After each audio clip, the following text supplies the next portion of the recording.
So guys this is Rahul and welcome back to micro classes. Haryana की कुछ ये universities हैं, इनके लिए हमारी बीएड की रेगुलर क्लासेस चल रही है। आज का हमारा सब्जेक्ट है कंटेम्प्रेरी इंडिया एंड एजुकेशन। इस सब्जेक्ट की ये 16th क्लास है। आज का हमारा टॉपिक रहेगा शिक्षा का सार्वभौमिकरण।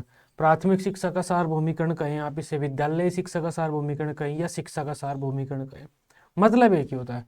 तो इसका क्या अर्थ होता है, कौन कौन सी समस्याएं सार्वभौमिकरण के मार्ग में आ रही हैं, उन समस्याओं का क्या समाधान है। मोस्ट इंपॉर्टेंट क्वेश्चन है ये आपका बीएड एग्जाम के पर्सपेक्टिव से बात की जाए तो। क्यों है? क्योंकि ये लॉन्ग में आता है। देखो, प्राथमिक शिक्षा का सार्वभौमिकरण क्या होता है, या विद्यालय शिक्षा का सार्वभौमिकरण क्या होता है, या सार्वभौमिक शिक्षा, तो अलग अलग तरह से आता है। मैं सभी तरह आपको बता दूंगा क्या होते हैं, जो पेपर में है उसी के अकॉर्डिंग आप लिख देना। बाकी जो बच्चे नोट्स वगैरह की क्वेरी कर रहे हैं, ये नंबर दिया हुआ है, इस नंबर पर कांटेक्ट कीजिए। जो भी आपकी यूनिवर्सिटी रहती है उसके अकॉर्डिंग आपको बीएड के नोट्स प्रोवाइड करा दिए जाएंगे। चलो अब शिक्षा के सार्वभौमिकरण की बात कर लेते हैं। सबसे पहले तो ये होता क्या है, सबसे पहले तो आप सार्वभौमिकरण को जानो। सार्वभौमिकरण इंग्लिश में से यूनिवर्सलाइजेशन ऑफ एजुकेशन बोलते हैं। तो जो शब्द है सार्वभौमिकरण, सार्वभौमिकरण का मतलब होता है सर्वभूमि, मतलब पूरी भूमि पर व्याप्त होना, पूरी भूमि पर फैला होना। अगर मैं कोई सर्विस देना चाहता हूँ, किसी भी तरह की मैं कोई भी सर्विस देना चाहता हूँ, तो अगर मैं उसे पूरी भूमि, जितना क्षेत्र मैं निश्चित करता हूँ कितने क्षेत्र पर मुझे वो फैलानी है, अगर मैं उसे पूरी भूमि पर फैला देता हूँ, मेरी सर्विस उस पूरी भूमि पर हर जगह मिल जाती है, तो उसे मैं कहता हूँ सार्वभौमिकरण। मैंने अपनी सर्विस का सार्वभौमिकरण कर लिया है। इसका यही अर्थ होता है शिक्षा के क्षेत्र में भी। शिक्षा का सार्वभौमिकरण क्या होता है कि हमारे पूरे देश में शिक्षा पूरे जगह, हर जगह पर व्याप्त है। हमारे पूरे देश में कहीं पर भी कोई भी बालक शिक्षा से वंचित नहीं रहता। उसके आसपास शिक्षा की व्यवस्था है, वो शिक्षा प्राप्त कर सकता है। अब ये क्वेश्चन कई तरह से आपके पेपर में आता है, विद्यालय शिक्षा का सार्वभौमिकरण, या शिक्षा का सार्वभौमिकरण, या फिर माध्यमिक शिक्षा का सार्वभौमिकरण, ये भी आ सकता है। अभी तक आया नहीं है। एक बार प्राथमिक शिक्षा का सार्वभौमिकरण का क्या मतलब है, जो प्राइमरी एजुकेशन है वो हमारे देश के हर बच्चे के पास उपलब्ध है, वो प्राइमरी एजुकेशन प्राप्त करता है और उसे सफल करता है। मतलब हमारे देश के हर बच्चे के आसपास प्राइमरी स्कूल हैं, वे उनमें एडमिशन लेते हैं और पढ़ाई करते हैं। सार्वभौमिकरण मतलब पूरी भूमि पर फैली हुई है। प्राइमरी एजुकेशन हमारे पूरे देश में फैली हुई है, हर जगह जहाँ जहाँ पर व्यक्ति रह रहे हैं, हमारे बच्चे हैं, वहाँ पर एक प्राइमरी स्कूल बनाया हुआ है हमने। दूसरी, जनरली अगर आपके पेपर में आ जाए शिक्षा का सार्वभौमिकरण क्या होता है, तो शिक्षा का सार्वभौमिकरण का मतलब होता है विद्यालय शिक्षा का सार्वभौमिकरण। उसमें प्राइमरी और सेकेंडरी एजुकेशन आ जाएंगी कि 12th क्लास तक की शिक्षा का हमने सार्वभौमिकरण कर दिया अपने देश में। हमारी शिक्षा पूरे देश में फैली हुई है। 12th क्लास तक बच्चों के पास शिक्षा लेने की सुविधाएं उपलब्ध है, उनके पास स्कूल वगैरह हैं और वे शिक्षा प्राप्त करते हैं। ये होता है हमारा शिक्षा का सार्वभौमिकरण। अब थोड़ा सा इसके बारे में बता देता हूँ, शिक्षा का सार्वभौमिकरण एक्चुअल में होता क्या है। अब देखो, शिक्षा का सार्वभौमिकरण का मतलब होता है हमारी शिक्षा पूरी भूमि पर फैली हुई है। हमारा जो देश है उस देश में हर जगह हमारी शिक्षा फैली हुई है। पूरे देश में जो भी बालक है, जहाँ पर भी में रह रहे हैं, किसी भी स्थान पर हो, कोई जाति हो उनका, कोई धर्म हो, गरीब हो अमीर हो, गाँव में रहते हो शहर में रहते हो कहीं रहते हो, उनके पास शिक्षा की व्यवस्था है, उनके पास स्कूल वगैरह है और वे बच्चे स्कूल में जाते हैं, एडमिशन लेते हैं और पढ़ाई करते हैं, सफल होते हैं। ये होता है शिक्षा का सार्वभौमिकरण से मतलब। सिर्फ इतना नहीं होता शिक्षा के सार्वभौमिकरण से मतलब कि बस हमने स्कूल बना दिए हैं। अगर हमारे देश में हर जगह स्कूल हैं लेकिन बच्चे उनमें एडमिशन नहीं ले रहे, इसका मतलब हमारा शिक्षा का सार्वभौमिकरण नहीं हुआ है अभी। शिक्षा का सार्वभौमिकरण का मतलब क्या होता है, हमारे देश में हर जगह स्कूल उपलब्ध हो, स्कूलों की व्यवस्था हो और बच्चे उनमें एडमिशन लें और अपनी एजुकेशन पूरी करें। इसे हम बोलते हैं शिक्षा का सार्वभौमिकरण। जब हम कहते हैं ना कि अरे हमारे देश में शिक्षा का सार्वभौमिकरण हो गया है, मतलब यूनिवर्सलाइजेशन हो गया है एजुकेशन का, इसका मतलब ये होता है हर जगह हमारे देश में शिक्षा की व्यवस्था है और वहाँ पर बच्चे उनमें स्कूल वगैरह में एडमिशन लेकर पढ़ाई कर भी रहे हैं। दोनों मतलब होते हैं इसके, कि एजुकेशन की व्यवस्था भी गवर्नमेंट ने कर दी है और गांव के लोग, समाज के लोग बच्चों के स्कूल में भेज भी रहे हैं और एजुकेशन भी बच्चे प्राप्त कर रहे हैं। चलो सबसे पहले बात कर लेते हैं होता क्या, थोड़ा सा देख लेते हैं इसे। सार्वभौमिकरण का अर्थ होता है सर्वभूमि पर व्याप्त होना, मतलब पूरी भूमि पर प्रसारित होना। कोई चीज अगर पूरी भूमि पर फैली हुई है उसे हम सार्वभौमिकरण कहते हैं। शिक्षा के क्षेत्र में भी सार्वभौमिकरण का यही आशय होता है। अब ये क्वेश्चन आपके पेपर में अलग अलग तरह से आ जाता है। देखो एक बार, पहला तो ये कि प्राथमिक शिक्षा के सार्वभौमिकरण की समस्याओं को बता दीजिए, या प्राथमिक शिक्षा का सार्वभौमिकरण क्या होता है, या फिर सार्वभौमिक शिक्षा।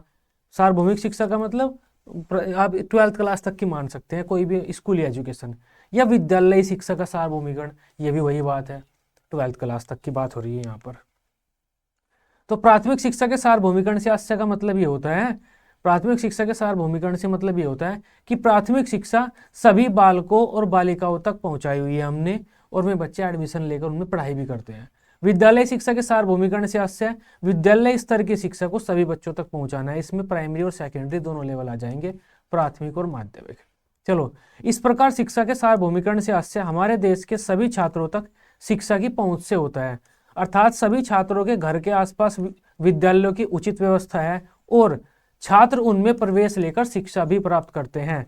शिक्षा के सार्वभौमिकरण में दोनों चीजें आएंगी, ध्यान रखना।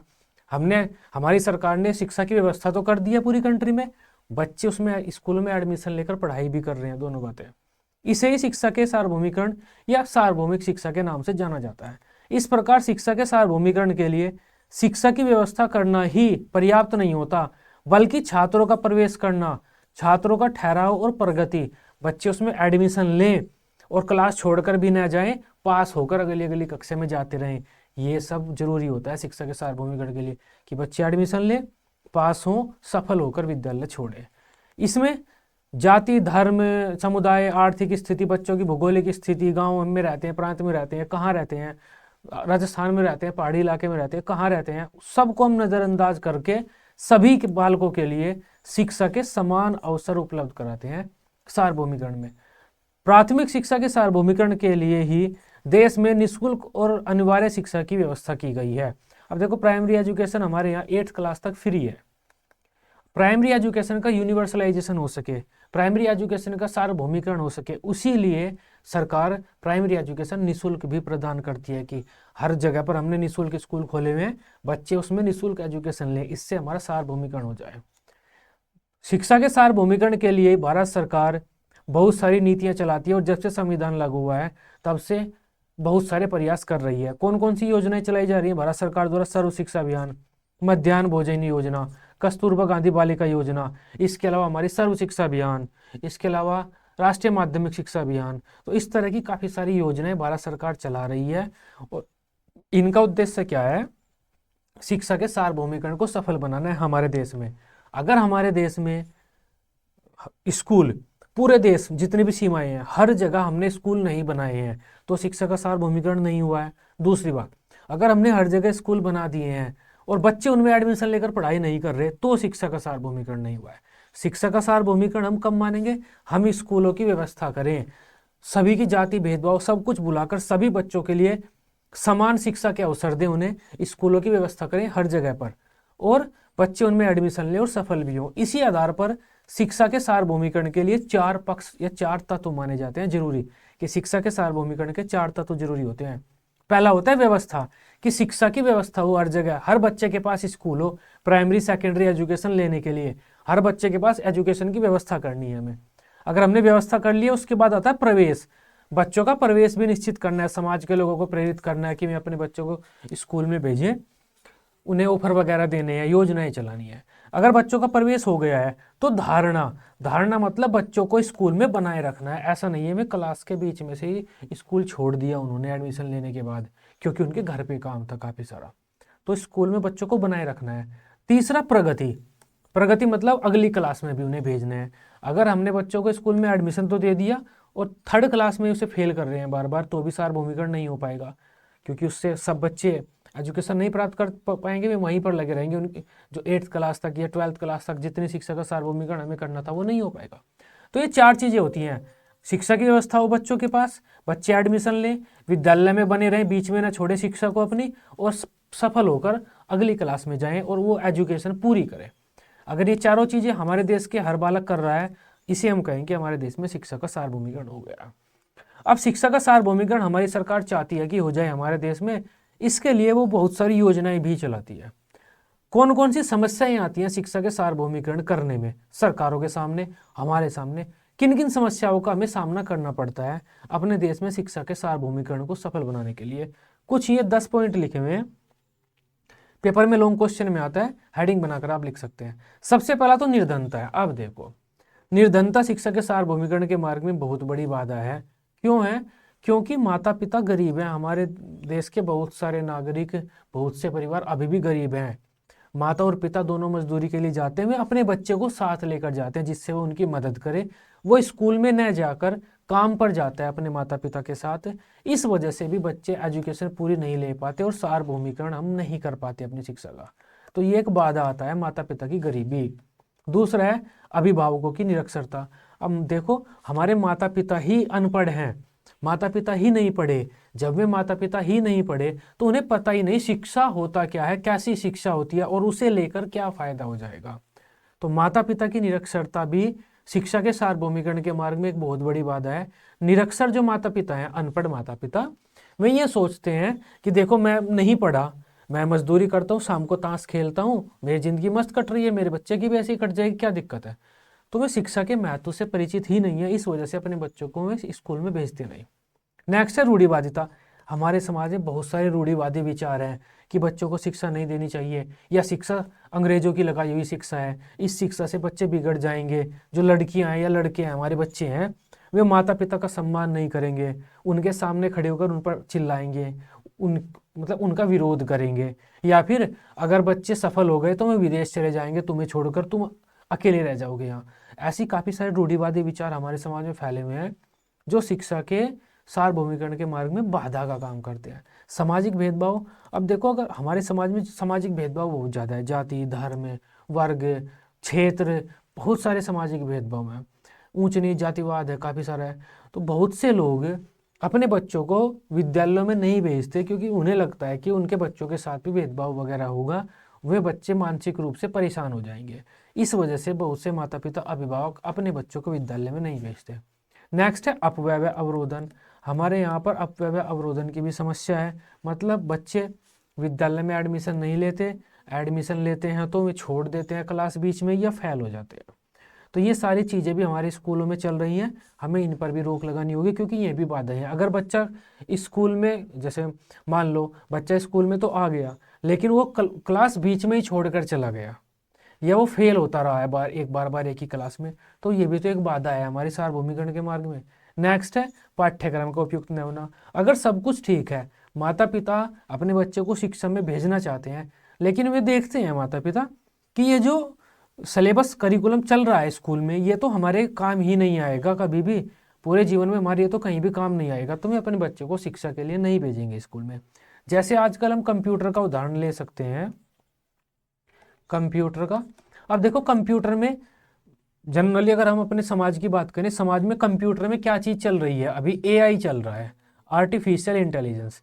लेकिन हमारी किताबों में क्या पढ़ाया जा रहा है कंप्यूटर में? एमएस वर्ड कैसे खोलें, नोटपैड कैसे खोलें, माउस की स्पीड कैसे बढ़ाएं, लेफ्ट क्लिक से क्या होगा, कंट्रोल पैनल कैसे खोलें। किताबों में अब भी ये पढ़ाया जाता है। पीपीटी क्या होता है, पावर पॉइंट क्या होता है, ये चीज़ें पढ़ाई जाती हैं किताबों में। समय क्या आ गया, एआई का। अब ऐसी स्थिति चल रही है कि जो बच्चे कंप्यूटर की बुक पढ़ते हैं वे उस बुक से ज़्यादा जानते हैं कंप्यूटर यूज करना, ऐसी स्थिति आ गई है। तो जो हमारा सिलेबस है वो भी पिछड़ा है, अच्छा नहीं है।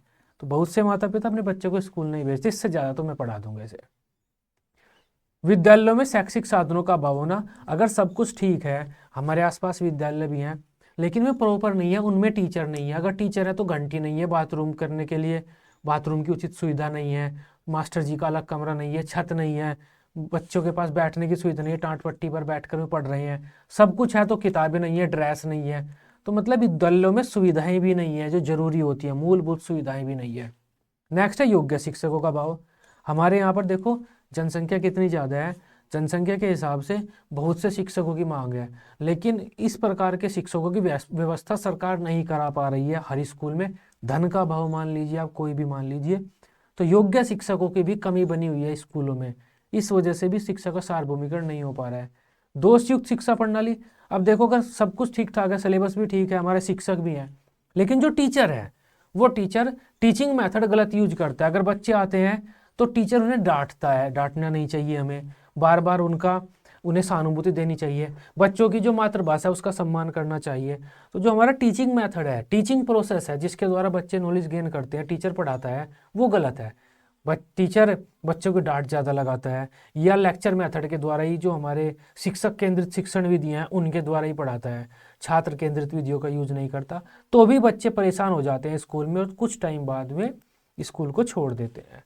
या फिर राजनीतिक बाधाएं, राजनीतिक बाधाओं में एक तो आप चीज़ें ये लिख सकते हैं अगर लिखना चाहते हैं कि जो मास्टर जी हमारे काम कर रहे हैं ना स्कूलों में, उन्हें हम अलग अलग काम भी दे देते हैं बहुत सारे कि आपको जनसंख्या का ये करना है, आपदा में ये करना है, SR ESR वगैरह बहुत सारी चीज़ें करनी है, SIR जो भी चल रहा है आजकल। इसके अलावा हमारी सरकार उदासीन है। हर शिक्षा नीति कहती है कि GDP का 6% एजुकेशन पर खर्च करो, जो कि पूरी तरह से नहीं हो पाता है। मतलब सरकार भी हमारी उदासीन है, सरकार भी उचित उपयुक्त योजनाएं प्रयास नहीं कर रही है कि शिक्षा का सार्वभौमिकरण हो जाए। तो ये सारी समस्याएं थी। अब इन समस्याओं के समाधान के क्या क्या सुझाव होते हैं वो भी आपके पेपर में आता है। तो जो जो समस्या थी उसी के बारे में आप लिख दो, वो समाधान है कि निरक्षरता है, निर्धनता है, तो हमें माता पिता को जो उनका आर्थिक स्तर है उसे ऊपर उठाना है, उन्हें आय के स्रोत पैदा करने हैं अपने समाज में। अभिभावकों की निरक्षरता है, माता पिता अनपढ़ है, तो उन्हें पढ़ाना है, प्रौढ़ शिक्षा की व्यवस्था करनी है समाज में। तो ये सब समाधान हो जाएंगे, वो तो आप अपने आप खुद भी लिख सकते हैं। पहला पॉइंट है जो हमारी समस्याएं हैं उन समस्याओं को सुधार के रास्ते में पहला पॉइंट है हमारा शिक्षा का प्रचार प्रसार करना है। शिक्षा को समाज के लोगों को बताना, शिक्षा इतना महत्वपूर्ण होती है, शिक्षा से ये फायदा हो जाएगा, अपने बच्चों को शिक्षा प्रदान करो, तो शिक्षा का प्रचार प्रसार करना है। दूसरा पॉइंट है छात्रों के घर के पास में विद्यालय खोलना, बच्चों के घर के आसपास ही विद्यालय खोलना, जिससे बच्चे उस विद्यालय में जाकर अपना एडमिशन ले। तीसरा पॉइंट है समाज में विभिन्न जागरूक अभियान चलाना तथा लोगों को शिक्षा के महत्व से परिचित कराना। वही बात आ गई, हमें जागरूकता अभियान चलाने हैं, जैसे सर्व शिक्षा अभियान एक जागरूकता अभियान था, ये समाज के लोगों को जागरूक करना था प्राइमरी एजुकेशन के लिए, हमने किया भी। काफ़ी सारे जागरूकता अभियान चलाने पड़ेंगे। निःशुल्क शिक्षा की व्यवस्था करनी होगी, अगर निःशुल्क शिक्षा की व्यवस्था होगी तो बच्चे शिक्षा प्राप्त करेंगे।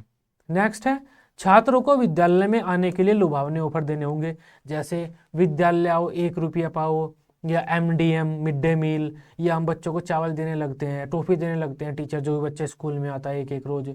तो हमें लुभावने ऑफर देने पड़ेंगे बच्चों को, जिससे वे विद्यालय में आए, और उनके अभिभावकों को भी देने पड़ेंगे, जिससे वे अपने बच्चों को विद्यालय में भेजें।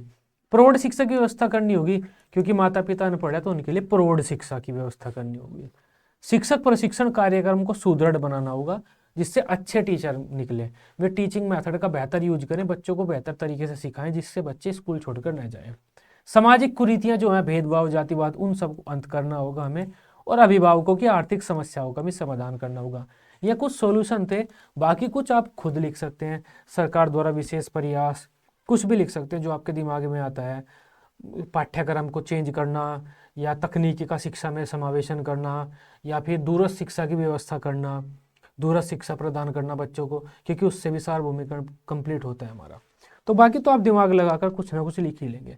तो ये हमारा टॉपिक था, आई होप आप इसे समझे होंगे। बाकी जो बच्चे नोट्स वगैरह की क्वेरी कर रहे हैं, नंबर दिया हुआ है 9528219270, इस नंबर पर कॉन्टैक्ट कीजिए। जो भी आपकी यूनिवर्सिटी रहती है उस यूनिवर्सिटी के अकॉर्डिंग आपको पर्टिकुलर नोट्स प्रोवाइड करा दिए जाएंगे, ठीक है, बीएड के।